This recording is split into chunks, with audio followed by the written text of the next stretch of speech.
Amazing grace, how sweet the sound that saved a wretch like me.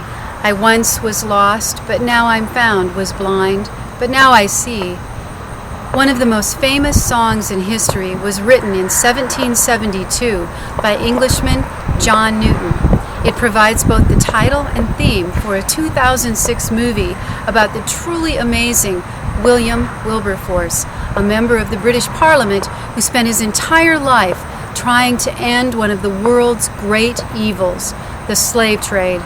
Newton himself captained a slave ship, the Greyhound, which carried its human cargo from the east coast of Africa to colonial plantations in the West Indies. Often, nearly half of the slaves died en route. They were held in chains and caged like animals. They were starved, whipped, and beaten, and then their bodies thrown overboard when they died. The human waste and stench of death was horrible.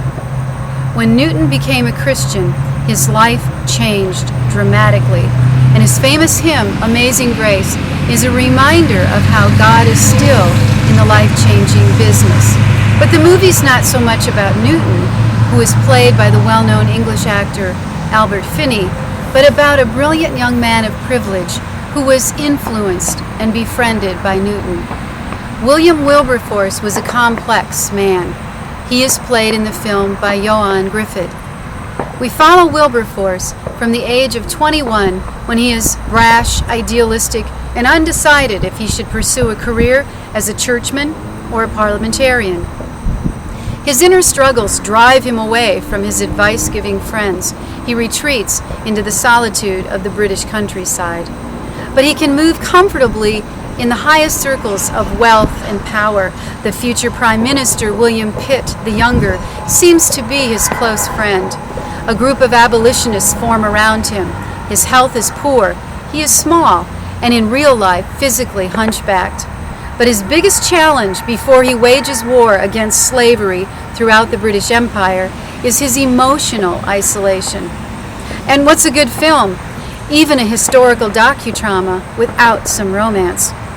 That appears in the lovely form of 22-year-old Barbara Spooner, played by Romola Garai. When William's spirits are low, she lifts them. And when they settle the issue of marriage, she provides the emotional support he needs. Year after year, Wilberforce proposes legislation to end slavery, and just as predictably, he is met with jeers, catcalls, and personal attacks. But he gradually begins to win a few more House of Commons members to his side. The moral issue is clear. Slavery is evil. But as a successful business that delivered millions of slave workers to meet the Brits' needs for sugar and tea and spices and other New World goods, no one but Wilberforce had the courage to end it. The 18th century settings and costumes are very convincing. London and the countryside seem authentic. The human relationships are convincingly portrayed by a cast of actors largely unknown to most American moviegoers. But that might be the strength of the film.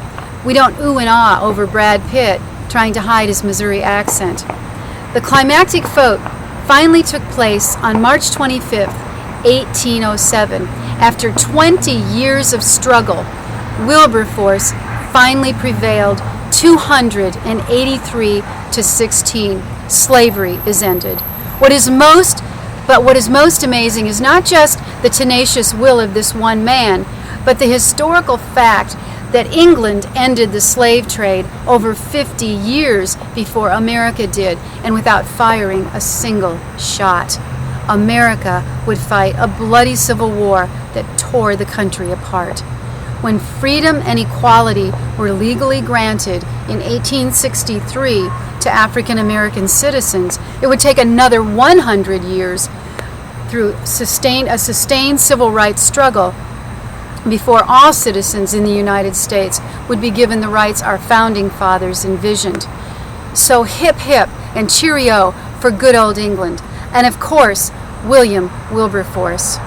This reviewer gives the film 2 thumbs up.